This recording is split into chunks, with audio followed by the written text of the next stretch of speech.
Ahoy mateys! Welcome to my channel. January 11th, 2026. And if you're here, it's probably because I invited you from a message board somewhere and I want you to join my ship.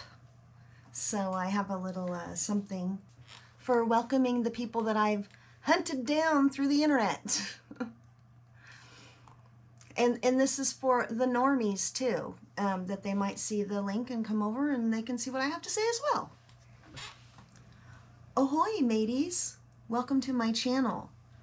If you found my channel through message boards, comment sections, or because you're worried about your own child, you're in the right place.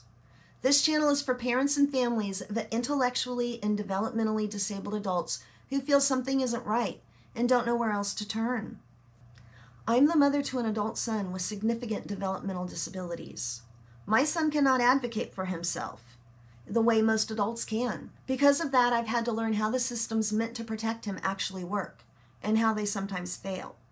I was just trying to live a quiet, safe, peaceful life with my son, but when something goes wrong for people like him, families quickly learn there's often nowhere left to go.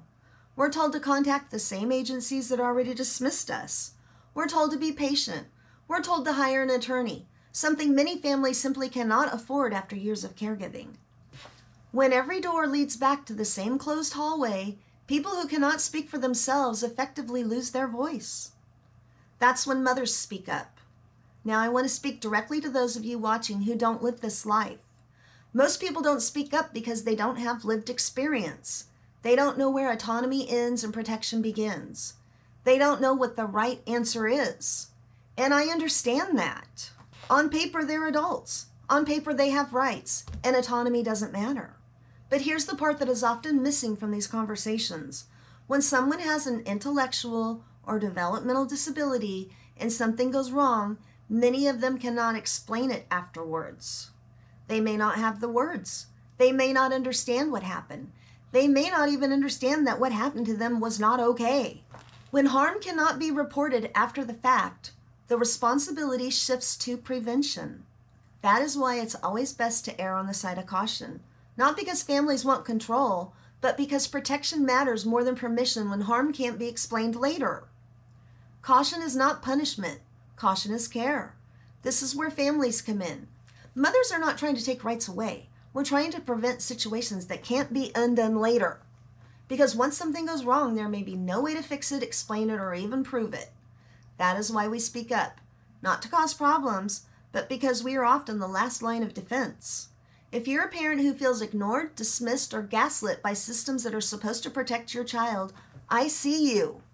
If you've been told it's within policy while your gut tells you something is wrong, you're not alone. This channel isn't about politics. Well, it wasn't before all the Minnesota stuff came to light. It isn't about attacking workers. It's about safety, accountability, and oversight for people who cannot advocate for themselves. Because this is going all the way to the top. The workers have no clue that they've been trained wrong all these years. They're oblivious to it. I don't want to rock the boat. I want to get through life peacefully with my son. But when the boat is already taken on water, staying quiet doesn't keep anyone safe. So if you're here because you're worried, stay. Listen. Share your story when you're ready.